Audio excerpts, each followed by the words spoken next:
And finally, so right now, a 67-year-old master weaver in the Badamwari neighborhood of Srinagar, Kashmir, he's staring at an entirely empty loom. Wow. Yeah. I mean, he has the raw silk, he has the specialized tools, he has decades of muscle memory in his hands, but he absolutely cannot work. And why is that? Because, roughly 1,500 miles away, in the skies over Kuwait, an Iranian drone just slammed into a massive oil refinery. Right. Welcome to the Deep Dive. We're looking at a truly massive stack of sources from today's news. Today is Saturday, March 21st, 2026, and our mission today is to show you exactly how the invisible wires of the modern world connect that exploding drone to that empty loom. And more importantly, how those same wires connect directly to your wallet. Exactly. Your wallet, your neighborhood, and your fundamental legal rights. It is honestly the ultimate demonstration of just how hyper-connected and deeply fragile our global ecosystem really is. Yeah, it is. Like, we often talk about the butterfly effect, right, as this neat, abstract mathematical concept, but today we aren't dealing with butterflies. No, not at all. We are dealing with ballistic missiles, massive infrastructure projects, and sweeping legal overhauls. We really are taking the macro, the high-level geopolitics playing out in West Asia and bringing it right down to the micro. Right. We're going to explore how international conflict triggers local environmental battles, how top-down development is forcing our courts to fundamentally redefine what a family is or even what constitutes a crime. Yeah, that legal section is wild. It's huge. And finally, how all of this intense, real-world anxiety gets processed and reflected back to us in the movies we watch. Which is so revealing. It is. We are going deep into the mechanics of these events because you, listening right now, you need to understand the how and the why. Yeah. You aren't just an observer in this. No, you are a primary stakeholder. Exactly. So let's start with the global stage, because the shockwaves always start at the top. They do. And the dominant narrative on the global stage right now is the severe escalation in West Asia. Right. Our sources detail the ongoing United States and Israeli war on Iran, which has now entered its third highly volatile week.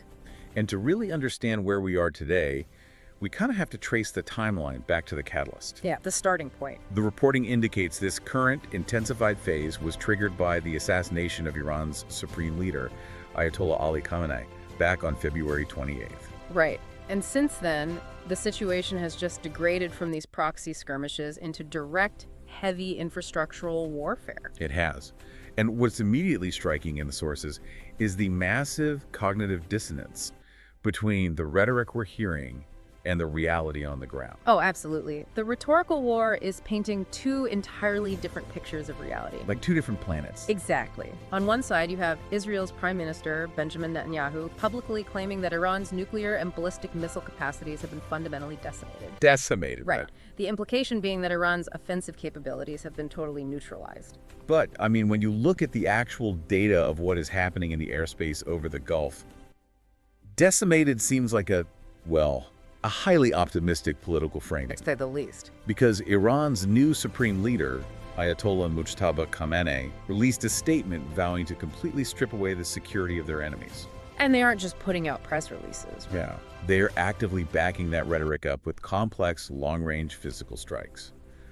The sources confirm that Iran is not only continuing to manufacture missiles despite being under heavy bombardment, but they've actively shifted their strategy. Right, they're targeting major energy sites in neighboring Gulf Arab states now. Which changes everything. Let's break down the mechanics of that strategy, actually, because it's a masterclass in asymmetric warfare. Go for it.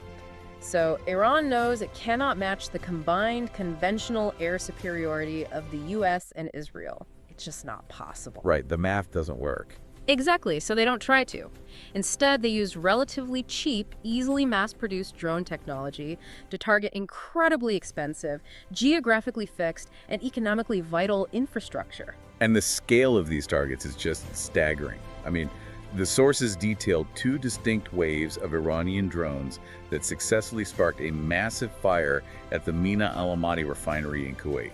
Yeah, and we need to put that in context for people. Please do. This isn't a small local facility. Mina al-Amadi processes over 730,000 barrels of oil every single day. Wow. It is one of the absolute arteries of global energy.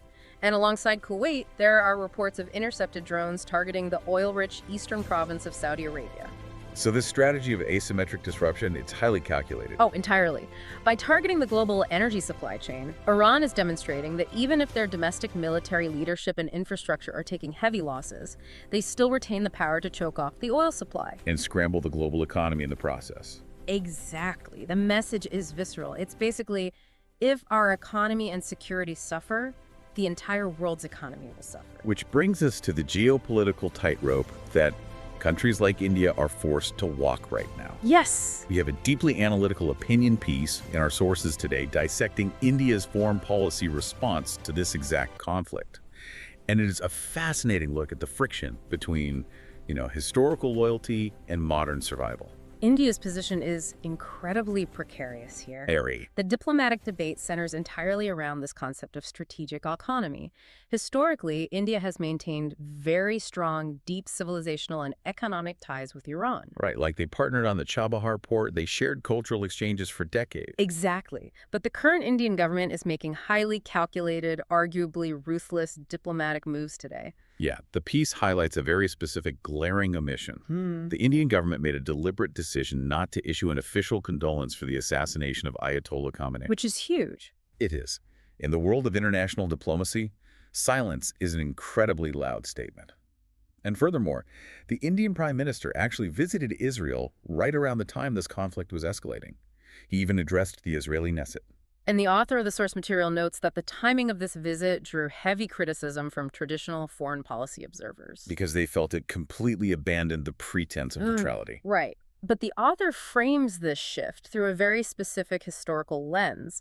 They pull a quote from a letter written by India's first Prime Minister, Jawaharlal Nehru, to Albert Einstein back in 1947. Yeah, and that letter contains a profoundly blunt definition of statecraft. Nehru wrote that foreign policy is, at its absolute core, selfish. Selfish. Yeah, it does not follow morality. It follows the principle of national interest.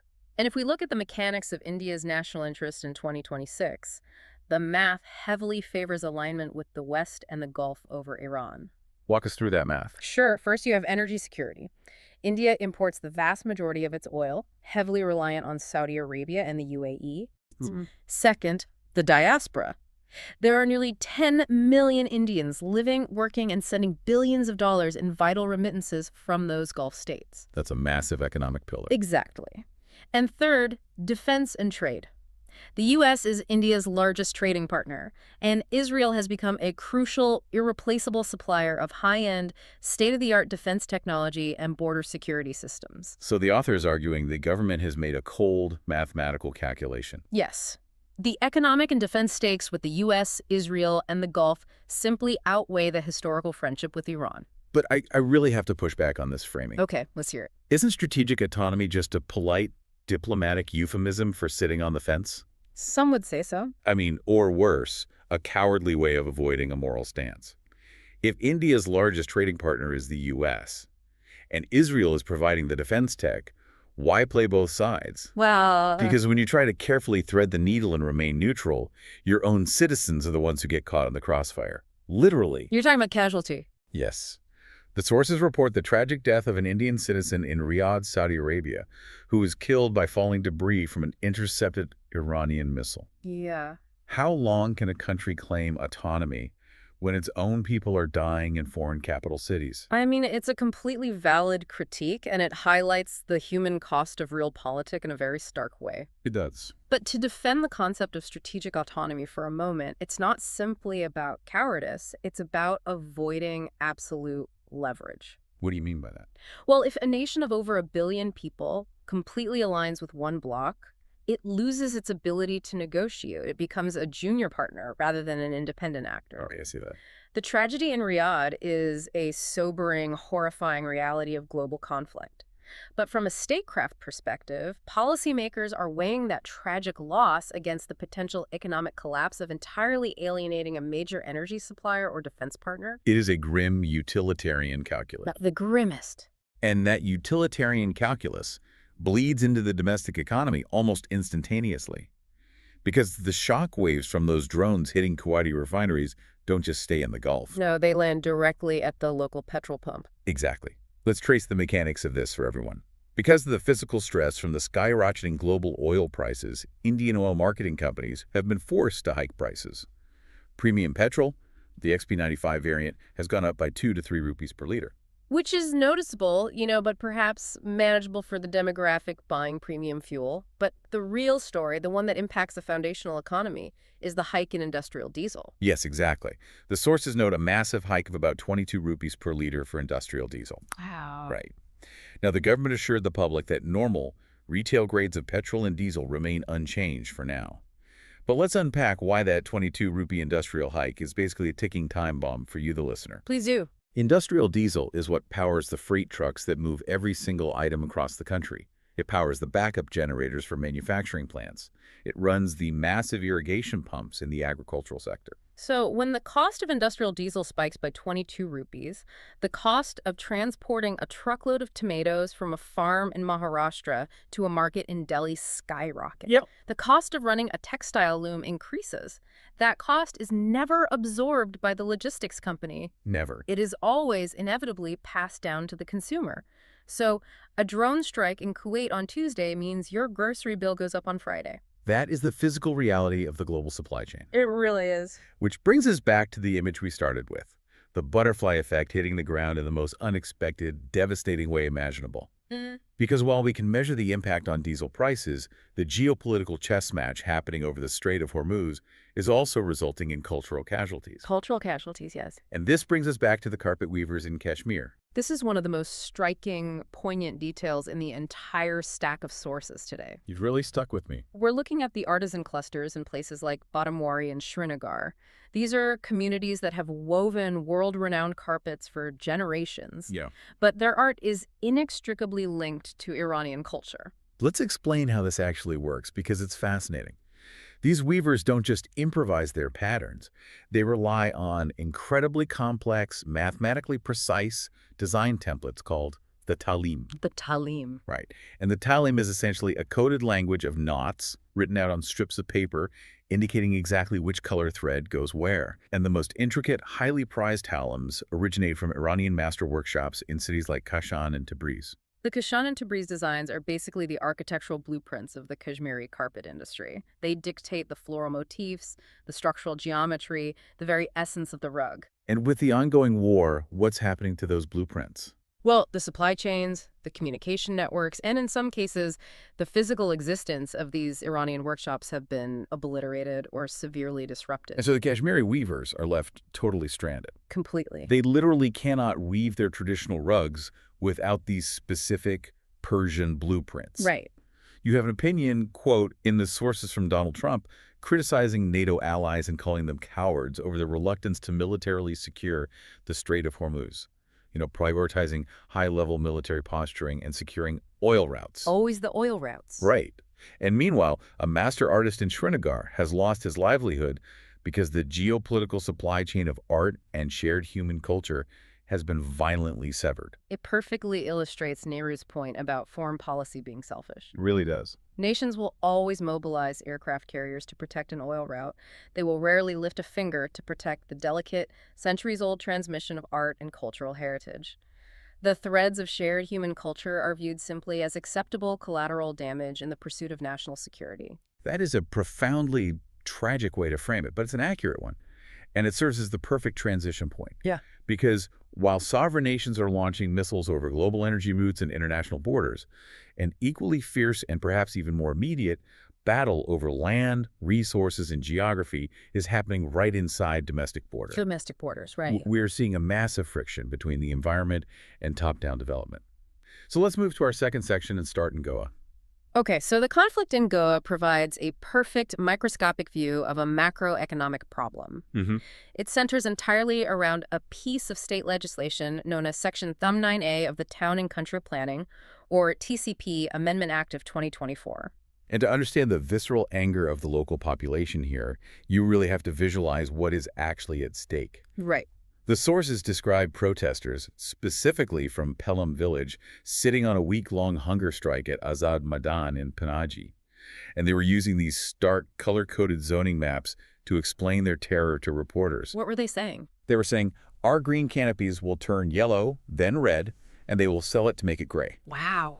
It is a terrifyingly clear visual articulation of deforestation and rapid concretization. And to understand why this is happening, we have to look at the mechanics of Section 39A.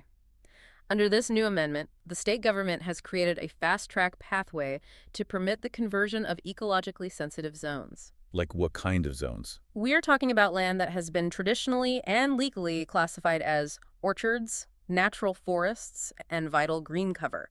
Section 39A allows this land to be officially rezoned into settlement zones. Which is really just a bureaucratic way of saying they can now be legally sold to massive real estate developers, bulldozed and turned into commercial complexes and luxury residential villas. Exactly. And the scale of this is not just a few isolated plots. According to the data compiled in our sources, applications have already been submitted to convert over 68 lakh square meters of land across Goa. That is a staggering, landscape-altering swath of the state. It's massive. The crux of the protesters' argument is that Section 39A fundamentally subverts local democratic consent. A local architect and regional planner quoted extensively in the source explains the historical context. Right. Previously, if a massive real estate conglomerate wanted to build a project in a Goan village, they were legally required to go through the Gram Sabha. And let's unpack the Gram Sabha for a second because it's important. It's not just an informal town hall. No, not all. It is the foundational democratic institution at the village level, made up of all registered voters in that area. It was designed to ensure that the people who actually live on the land have a say in how it is utilized. Exactly. It required deep community consultation. But critics argue that Section 39A allows private landowners and massive developers to bypass the Gram Sabha entirely. Just skip it altogether. Yep. They can approach the centralized TCP department directly, request a zoning change, and completely sidestep the local villagers who rely on that specific local ecosystem for their survival. The sources actually mention a highly illustrative example in Ella Village, which is situated near Old Goa. Wealthy buyers and developers are purchasing entire hilltops simply to secure a scenic, panoramic view of the Mandovi River for their luxury villas. Yeah. But as one local resident pointed out to the reporters, they are, quote, buying views at the cost of destroying the environment. Let's trace the physical mechanics of why building a villa on a Goan hilltop is so destructive. Let's do it. So the geography of Goa is heavily defined by laterite hills. Laterite is a highly porous rock. During the intense monsoon season, these forested hills act like massive natural sponges. Okay, sponges. Right. The dense root systems of the trees hold the topsoil in place, and the water slowly percolates down through the laterite to recharge the underground aquifers. That's the water table that the villages below rely on for their wells. So when a developer buys that hilltop, the very first thing they do is chop down the tree canopy to clear space and improve the view. By doing that, they kill the root system holding the soil.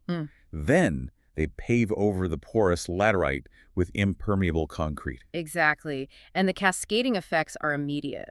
Without the roots, the next monsoon triggers massive soil erosion and devastating landslides, which we are seeing more frequently. Wow. Because the ground is paved, the water can't percolate, so the underground aquifers dried up, leading to severe drinking water shortages for the locals. And finally, because the water can't soak into the hill, it rushes down the surface as rapid runoff, causing flash floods in the low-lying villages. It is a textbook tragedy of the commons. And it's heavily accelerated by top-down legislative changes that prioritize short-term real estate capital over long-term ecological stability. I think the best analogy here isn't just, redecorating a house by selling load-bearing walls. No. What is it? It's more like being on a large wooden lifeboat, and someone decides they want a better view of the ocean, so they start tearing up the floorboards to build themselves a raised platform. Right. Sure, they get a great temporary view, but they've destroyed the structural integrity of the vessel that is keeping everyone from drowning. That is a grim but highly accurate metaphor.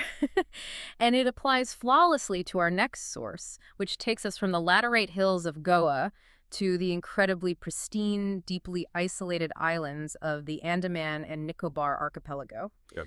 Specifically, we need to look at what is happening on Great Nicobar Island. This is a monumental story that feels completely underreported. Severely underreported. The central government is aggressively pushing a 92,000 crore rupee, that's roughly $11 billion mega infrastructure project on Great Nicobar.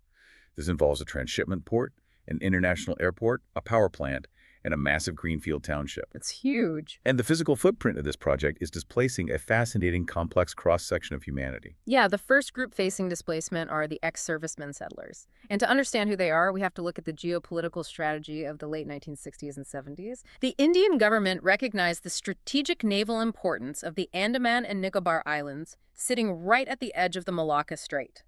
To secure a civilian, patriotic presence, the government actively incentivized retired military personnel and their families to move from the mainland and settle on Great Nicobar between 1969 and 1975. They were essentially sent there as human flags to claim and cultivate the land for national security. Precisely. And now, half a century later, the government is acquiring their land for this new mega project. And the settlers are, quite understandably, deeply furious about the financial terms of their displacement. The sources outline the stark financial disparity here. Walk us through the numbers. The government is currently offering these settler families compensation ranging between 113 and 180 rupees per square meter for their developed land, Which is absurdly low. The settlers are pointing out that in other parts of the Andaman Islands, land acquired for basic commercial tourism fetches tens of thousands of rupees per square meter. Tens of thousands. Yeah, so they're demanding a minimum baseline compensation of 1 crore rupees per acre, arguing that the government's offer doesn't even begin to cover the cost of relocating and starting over on the mainland. But here is where the narrative becomes profoundly complex and ethically fraught. How so? Because while these settler families are utilizing the democratic process to fight for fair financial compensation for the land they cultivated, the very same 92,000 crore project is silently alienating the land and resources of the original indigenous inhabitants of the island. The people who were there long before the 1970s. Exactly. We're talking about the Shompen and the Great Nicobarese tribes. And the situation with the Shompen is entirely unique. They're classified as a particularly vulnerable tribal group, or PVTG. Let's explain what that means, because it's not just a standard scheduled tribe designation. Right. A PVTG classification is given to communities that are essentially pre-agricultural. They are nomadic hunter-gatherers, they have a stagnant or declining population, and they are largely isolated from mainstream civilization. Their entire existence, their culture, their cosmology, and their physical survival are inextricably, totally dependent on specific tracts of virgin forest and coastline. Right. And the sources report a deeply alarming statistic. Nearly 84 square kilometers of legally notified protected tribal reserve land is being systematically de-notified by the government to make way for this mega project. Which critics argue is a blatant violation of the Forest Rights Act. Absolutely. The author of the opinion piece covering this issue makes an incredibly sharp observation about the difference in stakes here. The ex-servicemen settlers want better financial compensation. Which is a quantifiable, negotiable demand. Exactly. But how do you compensate the Shompen? They are a hunter-gatherer tribe. They operate entirely outside the capitalist system.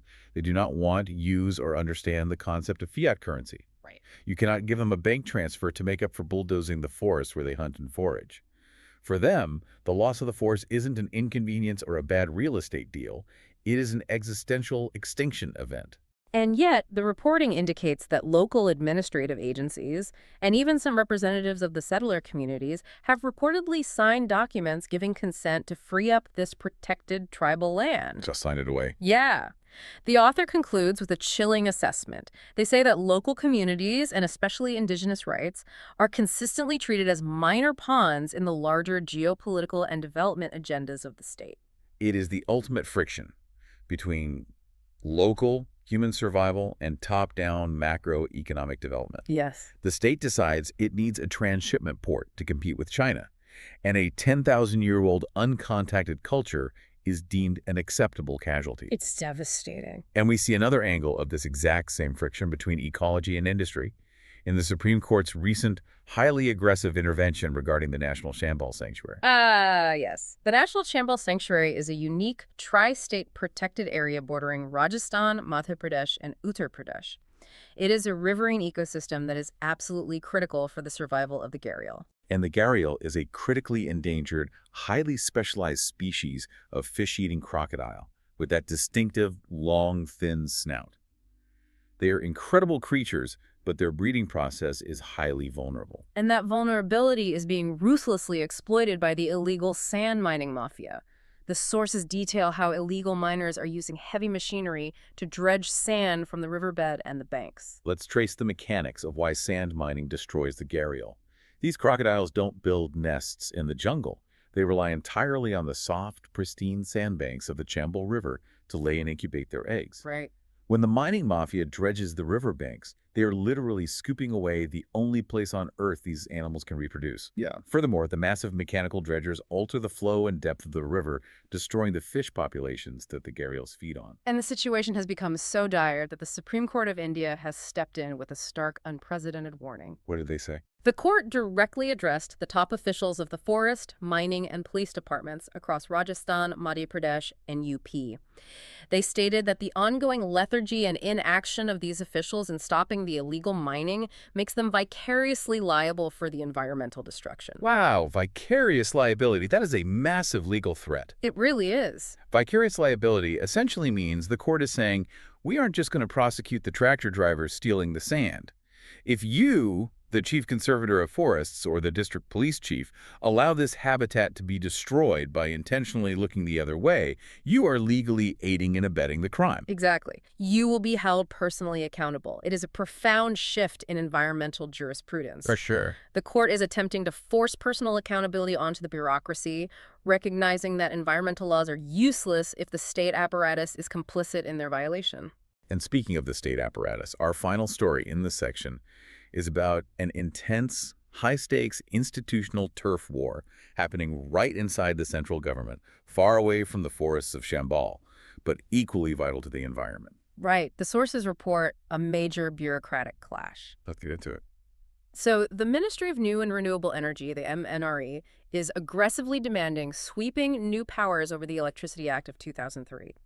Now, historically and currently, the Ministry of Power exercises primary overriding authority over the entire act. Which includes managing the national grid and integrating connected renewable energy. Right, but the MNRE is pushing back. They want to be legally recognized as the central government for absolutely all matters pertaining to renewable energy. That's a big ask. It is. They want the independent power to design electricity markets, frame tariff guidelines, and oversee the massive planning required for the transmission grid. So why the sudden power grab? Well, to understand the MNRE's argument, we have to look at the physics and economics of the modern power grid. The MNRE points out that non-fossil fuel sources like solar, wind, hydro now make up over half of India's total installed generation capacity. That's impressive. It is.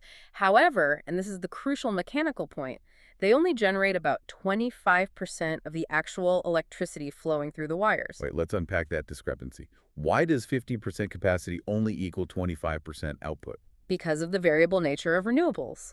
A coal plant provides baseload power.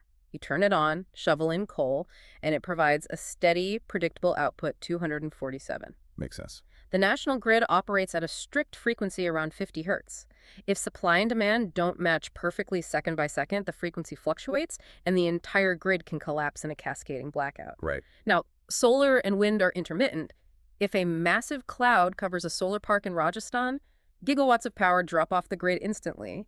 If the wind stops blowing in Tamil Nadu, the turbines start. So you can't just plug a massive solar farm into the grid the same way you plug in a coal plant.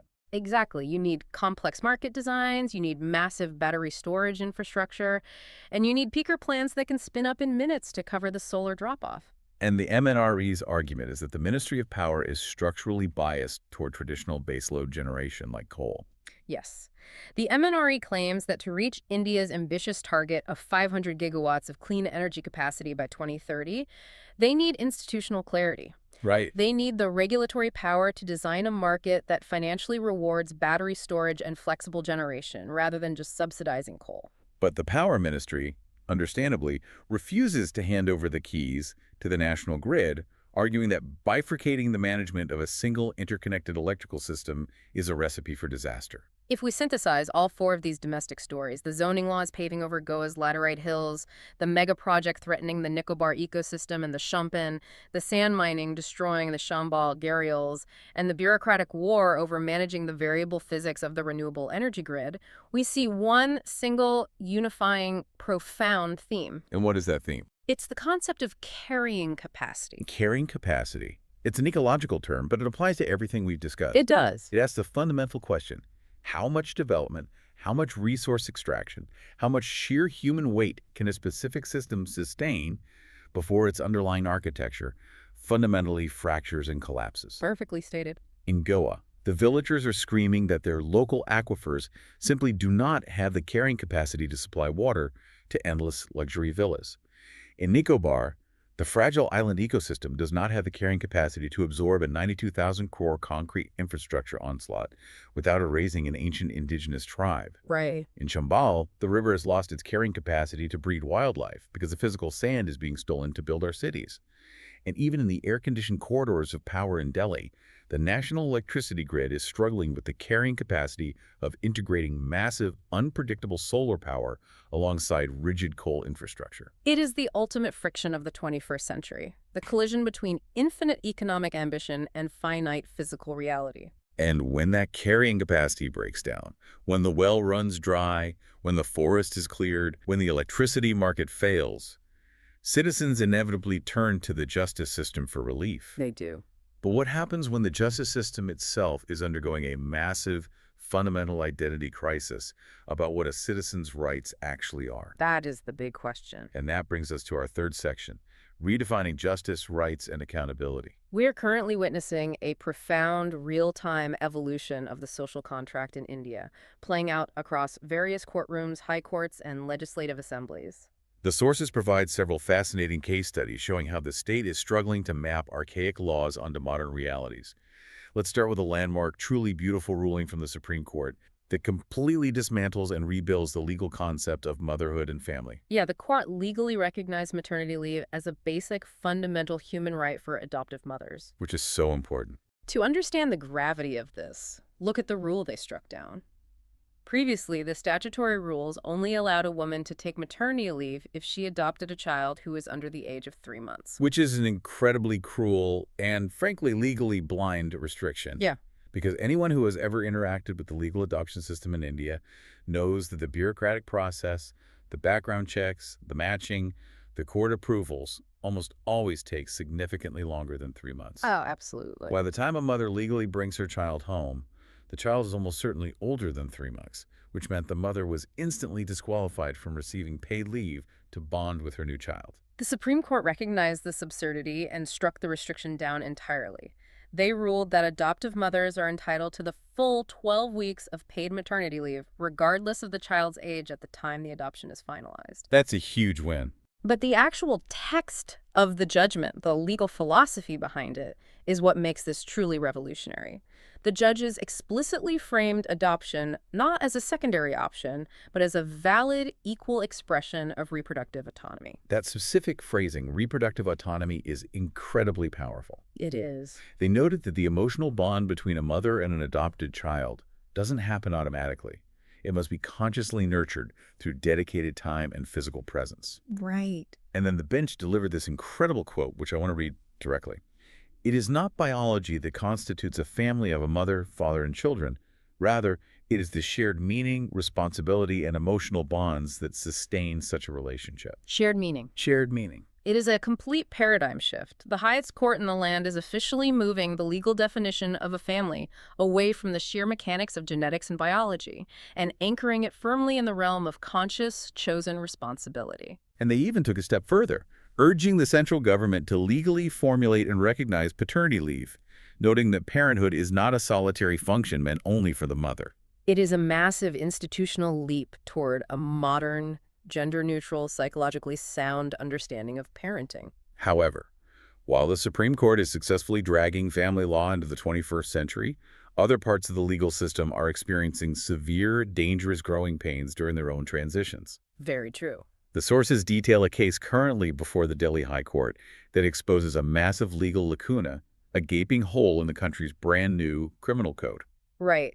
In July 2024, India undertook a massive legal overhaul, completely replacing the colonial-era Indian Penal Code, the IPC of 1860, with the new Bharatiya Nyaya Sanhita, or BNS. And the controversy centers around a very famous or infamous piece of legislation, Section 377 of the old IPC. Historically, 377 was the law that criminalized unnatural sex. Now, we all know that a few years ago, the Supreme Court delivered a historic judgment, Nufteh Singh Johar, which decriminalized consensual same-sex relations between adults under 377. Right. But, and this is the vital distinction, while consensual acts were decriminalized, Section 377 remained on the books specifically to prosecute non-consensual unnatural acts. Okay, so it was the primary legal tool used when a man was sexually assaulted, or when members of the LGBTQ+ community faced sexual violence that didn't fit the traditional, gender-specific legal definition of rape under the IPC. Exactly. So what happened with the new BNS? How does a massive omission like that occur? The petitioner in the Delhi High Court pointed out that when the government drafted the new BNS, they simply omitted any equivalent to Section 377 entirely. Wait, they just deleted it. Yeah, they just deleted the entire section. I mean, it seems that in their zeal to remove the colonial stigma of criminalizing homosexuality, the drafters used a blunt instrument. They completely failed to realize that by doing so, they were erasing the only legal protection available for male victims of sexual assault and non-consensual unnatural offenses. I have to pause and trace the mechanics of this failure. Does this happen because when a government tries to rewrite an entire nation's penal code in one massive push, they're essentially using a find and replace tool on a 160-year-old document? Basically, yes. And in doing so, without rigorous parliamentary debate and granular review, they accidentally delete load-bearing legal columns. So that is precisely the danger of rushed omnibus legislation. Law is a delicate ecosystem. If you pull out one thread without understanding what it's attached to, the whole fabric unravels. Absolutely. And the Delhi High Court was visibly frustrated with the central government's lethargy in fixing this. The court noted that they had explicitly directed the center to address this massive blind spot a year and a half ago. And what was the government's response? During the current hearing, the government's lawyers simply responded that it's a sensitive issue, and they are still inviting inputs from stakeholders. The court's response was basically, a year and a half is more than enough time to make a decision. Exactly. It highlights a terrifying reality, that modernizing a legal code can accidentally strip away vital protections from the most vulnerable and marginalized communities, leaving them completely legally defenseless while bureaucrats hold endless committee meetings. We see another highly nuanced debate about legal protection, vulnerability, and marginalized communities in a separate Supreme Court case, this one regarding hate speech. Right.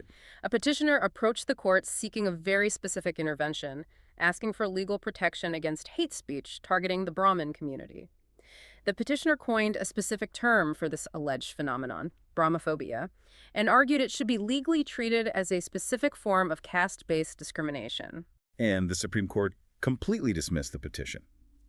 But the dialogue during the hearing, as detailed in the sources, is fascinating because it touches on the philosophy of how a society manages offensive speech. Justice B.V. Nagarathna orally observed that the legal fight against hate speech must be universal, not siloed.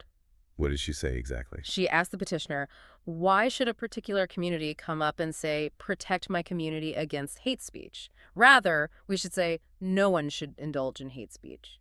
So Justice Nagarathna essentially refused to frame the eradication of hate speech as a matter of creating endless, specific micro-laws for every single aggrieved community. Right.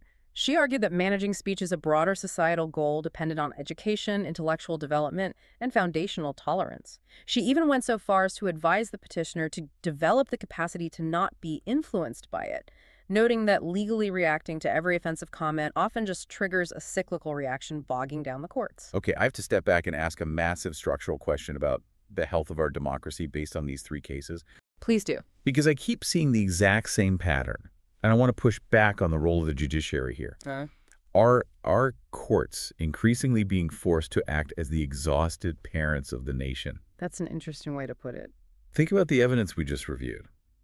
The Supreme Court had to step in and redefine maternity leave because the legislative branch couldn't be bothered to update an archaic rule to reflect the reality of modern adoption. Yeah. The Delhi High Court is having to aggressively scold the central government to fix a gaping, dangerous hole regarding sexual assault in a brand new criminal code that the legislature rushed through. Right. And now the Supreme Court is literally lecturing citizens on building tolerance and emotional resilience against hate speech because societal discourse has degraded so severely. That's a lot. It seems the judiciary is constantly frantically rushing around with a bucket, trying to catch the water leaking from the massive structural gaps left by lawmakers who aren't doing their jobs, and a society that is fracturing. Mm-hmm. Is this level of judicial intervention actually healthy for a functional democracy?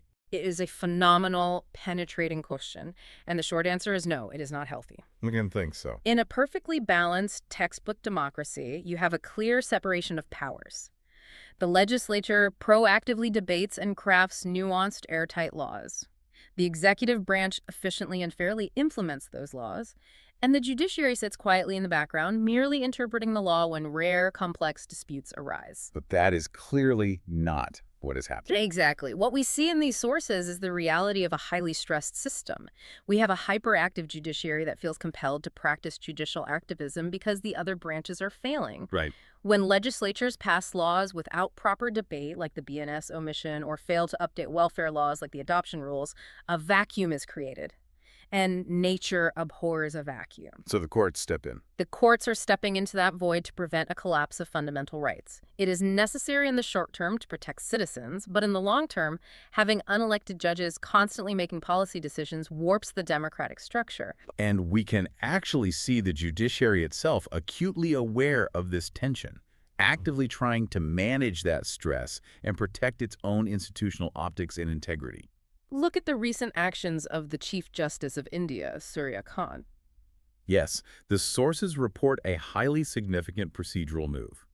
The Supreme Court was scheduled to hear petitions challenging a controversial new 2023 law regarding the appointment of the Chief Election Commissioner and other election commissioners. The controversy stems from the fact that this new law essentially removed the Chief Justice of India from the three-member selection panel, replacing the CJI with a union cabinet minister nominated by the Prime Minister. Which mathematically gives the executive branch, the ruling government, a 2-to-1 upper hand in appointing the people who oversee the nation's elections. Exactly. The petitioners argued that this new law deliberately diluted a previous Constitution bench ruling that explicitly included the CJI on the panel to ensure absolute neutrality and independence of the Election Commission. It is a massive constitutional challenge. But when the case came up, CJI Surya Kant officially recused himself from hearing the petitions. And his reasoning was fascinating. He stated that since the core of the legal challenge directly relates to the removal of the specific office of the Chief Justice from the panel, he did not want a bench headed by him to hear the case. He is deliberately avoiding any accusation of bias. He marked the case to be heard by a different bench where the presiding judge is not in line to become the future CJI. It is a highly strategic move to protect the optics of absolute impartiality in a politically explosive environment. And we see another example of the judiciary stepping in to manage sensitive national narratives, this time involving a former Supreme Court judge. Yes, former Justice Indu Malhotra has been appointed to join a high-level expert committee finalized by the NSERT. Her specific mandate is to help finalize the curriculum on legal studies for 8th grade students. And the context for this appointment is wild. It really is. The Supreme Court actually took suo motu cognizance, meaning they actively initiated a case on their own without a petition being filed, because a previous unreleased version of this 8th grade textbook contained a chapter explicitly titled Corruption in the Judiciary. The court was outraged. They felt the chapter was deliberately calculated to create a foundational bias against the justice system in the impressionable minds of young students, and they ordered a blanket nationwide ban on the book. Now, they are ensuring top legal minds oversee the rewrite. It perfectly encapsulates your earlier point. We have courts defining the philosophy of family, plugging holes in the criminal code, regulating the boundaries of hate speech, judging the mechanics of election oversight, and literally editing middle school textbooks. The scope of judicial intervention in daily Indian life is truly staggering. But the demand for fairness and accountability isn't solely falling on the courts. We are seeing state legislatures being forced to respond to massive public anxiety. Look at Chhattisgarh. Right. The state assembly just unanimously passed an incredibly draconian bill designed specifically to curb cheating in recruitment exams and admissions to higher education. The penalties outlined in this bill are exceptionally severe. We're talking about up to 10 years in prison and crushing financial fines of up to 1 crore rupees for anyone found guilty of leaking question papers, tampering with evaluation records, or organizing sophisticated cheating rings. Why such extreme measures? Because in a country with massive youth unemployment and a fiercely competitive job market, government exams are viewed as the only reliable ladder to economic security. Yeah. When paper leaks happen, which they do frequently, it doesn't just anger people, it shatters the fundamental belief in a meritocracy. Yeah. The 10-year jail term is the state's desperate attempt to restore faith that playing by the rules still matters. And in Maharashtra, we saw the demand for accountability play out swiftly in the political sphere. The chairperson of the State Commission for Women, Rupali Chakankar, was forced to step down from her position after facing massive, sustained public backlash. The optics of her situation were impossible to survive. Videos surfaced online showing Chakankar allegedly participating in a ritual where she washed the feet of a self-proclaimed godman.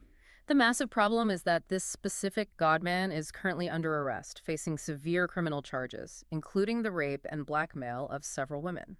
It was an absolute, irreconcilable conflict of interest.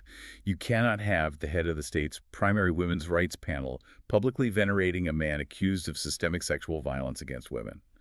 The public pressure mounted rapidly, and she was forced to resign. All of these stories we've discussed in this section, from the right of an adoptive mother to bond with her child, to the desperate attempt to stop exam cheating, to the demand that leaders not worship accused predators, are ultimately about the exact same thing. Which is? They are about the messy, ongoing struggle for basic dignity, fairness, and the recognition of humanity. And our sources provide a deeply powerful historical echo to remind us that this is not a new struggle. Yes, the sources explicitly noted that this week marked the 99th anniversary of the Mahad Satyagraha. Let's delve into what happened 99 years ago because the historical context is vital. Absolutely. In 1927, Dr. B.R. Ambedkar led a massive, peaceful civil rights movement in Mahad, Maharashtra. The goal was incredibly simple, yet revolutionary. He was fighting for the right of Dalits, who were brutally oppressed by the caste system, to simply walk up to the public Chabdar tail tank and drink the water. The historical reality of that time was grotesque. The caste rules dictated that animals, cattle, dogs were freely allowed to drink from the public water tank, but human beings belonging to marginalized castes were violently prohibited from touching it. Under the belief that their very presence would pollute the water. Right. Ambedkar's act of leading thousands of Dalits to drink from the tank was a direct physical challenge to the core architecture of untouchability. The sources mention that even today, 99 years later, people traveled hundreds of kilometers this week to gather at Mahad to sing songs on the steps of that exact lake. They are keeping the memory of that struggle alive. And if we connect the dots, we see that the 99-year-old Mahad Satyagraha and today's Supreme Court ruling on adoption are, at their philosophical core, fighting the exact same battle. They really are. They are both forcing the state and society to expand its definition of humanity. It's a slow, agonizingly painful process of forcing the system to recognize the inherent dignity of every individual, whether that's an adoptive mother demanding the right to nurture, a marginalized tribe in Nicobar fighting for their forest, or a citizen in 1927 demanding the basic right to hydrate without being treated worse than livestock. That is a brilliant synthesis. Yeah. The long arc of the social contract. Yeah. But as we move to our final section, we have to acknowledge that these complex, visceral, real-world battles over rights, justice, geopolitical borders, and national identity, Yeah. they don't just stay neatly confined to courtrooms or history books. Oh, they don't. They are actively processed, digested, and reflected back to the masses through the stories we consume on screen. So let's look at the cultural mirror. The sources provide a highly revealing juxtaposition of two vastly different pieces of cinema currently making headlines, and more importantly, they analyze how the Indian state and society interact with these different narratives. Right. First, we have a detailed, highly critical review of a massive new mainstream Bollywood release titled Dhurandhar: The Revenge. This film is directed by Aditya Dar and stars Ranveer Singh in the lead role. And I want to be extremely clear here for the listener. We are strictly presenting the viewpoint and analysis of the film reviewer as written in the source material. Absolutely. We are not endorsing this view, nor taking a political stance. We are simply reporting on the cultural analysis provided. And the reviewer's analysis of Dhurandhar is absolutely scathing. It is. The reviewer describes the film as a grueling 4-hour maximalist exercise in revenge fantasy. The plot follows an undercover Indian agent who infiltrates, ruthlessly brutalizes, and eventually dominates the criminal underworld in Karachi, Pakistan. The source material describes the film as being utterly drenched in gratuitous, hyper-stylized violence. The reviewer provides a vivid summary of the experience, writing, "One went for a story, returned with a migraine and a beard."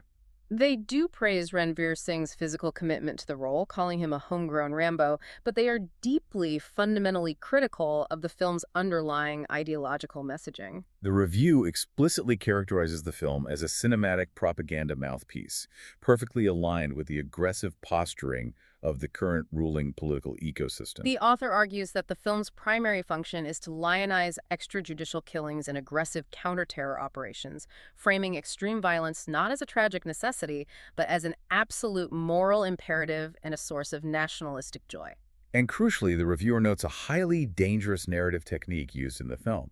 They argue that Dhurandhar intentionally blurs the lines between Indians and Hindus while simultaneously blurring the line between Pakistani terrorists and ordinary Indian Muslims. By conflating these identities, the film creates a monolithic enemy. Furthermore, the source argues the film actively commodifies real-world national grief, the trauma stemming from actual historical terror attacks, and cynically packages that trauma into hyper-violent entertainment designed for massive box office profit. The reviewer describes it as giving the masses a high-budget dramatization of the manufactured rage you usually find scrolling through toxic social media feeds. What we are analyzing here is a textbook example of soft power and narrative control. Cinema is never created in a vacuum, and box office success is an indicator of societal appetite. A massive mainstream film that glorifies extrajudicial violence and moral absolutism in a neighboring country tells us a tremendous amount about the subconscious anxieties and the preferred self-image of a large segment of society. It provides the audience with a comforting fantasy of absolute, unstoppable power and clear moral binaries in a geopolitical world that is, as we discussed in the very first section with the drone strikes and oil prices, actually incredibly murky, fragile, and full of tragic compromises. But the contrast provided by the sources is what makes this truly jarring. Because while this 4-hour fictional buffet of jingoistic violence is running to packed theaters across the country, completely unimpeded, another film is being systematically suppressed by the state apparatus. The sources report extensively on the ongoing censorship of a documentary film titled The Voice of Hind Rajab. This is not a fictional revenge saga. This is an Oscar-nominated documentary about a very real, very specific, and highly tragic event. The killing of a 5-year-old Palestinian girl, Hind Rajab, by Israeli forces during the Gaza war early in 2024. The film's Indian distributor spoke to the reporters and stated that the Central Board of Film Certification, the CBFC, commonly known as the Censor Board, has orally rejected the film, refusing to grant it a certification for public viewing. Furthermore, the sources note that this isn't a recent issue. Multiple prestigious Indian film festivals were blocked from screening this specific documentary over the past year because they simply could not get the necessary clearance and exemption from the Information and Broadcasting Ministry. The distributor pointed out a crucial bureaucratic difference. In a past instance involving a different controversial film, the censor board explicitly rejected it in writing, officially claiming the film could cause communal issues, which at least provided a legal basis to challenge the decision in court. But with The Voice of Hind Rajab, the rejection was oral. This tactic leaves the film stranded in bureaucratic limbo, unable to be screened, but without a formal rejection letter to legally appeal, though a senior official later told the reporters it has supposedly been referred to a revising committee. It's a classic bureaucratic stall tactic. I have to use an analogy here to highlight the mechanics of what this means for a society, because the juxtaposition of these two films is so incredibly stark. What's the analogy? Let's look at this through the lens of sensory input. It's like society has decided to put on a pair of massive, state-sponsored noise-canceling headphones. We are turning the volume all the way up on a 4-hour fictional fantasy where we are invincible, where violence solves everything and the enemy is clearly defined. We are doing this specifically to drown out the very real, very uncomfortable audio of a complex conflict we don't want to process. Right. We are eager to consume fictional bloodlust, but our censors have decided we must be shielded from real-world empathy regarding a dying child in Gaza. What does that specific curated media diet do to our collective national psyche over a decade? If a society only consumes narratives that constantly reinforce its own strength, justify its rage, and demonize the other, while the state systematically erases or suppresses narratives that highlight universal suffering, vulnerability, and complexity, that society risks losing its foundational capacity for critical empathy. It becomes a society that understands the world exclusively through the rigid lens of power, retaliation, and hierarchy, Yeah. rather than shared humanity. The stories we eagerly pay to tell ourselves, and the stories we allow the state to forbid us from seeing, are the truest, most accurate reflection of who we are becoming. That is a heavy, sobering thought. But it is exactly the kind of critical reflection we aim for here. And it brings us to the end of our journey today. Let's summarize the massive, interconnected amount of ground we've covered in this deep dive. Let's do it. We started by tracing the invisible wires of the global economy. We looked at the geopolitics of the U.S.-Israeli war on Iran and how the theoretical butterfly effect is actually a very real missile effect.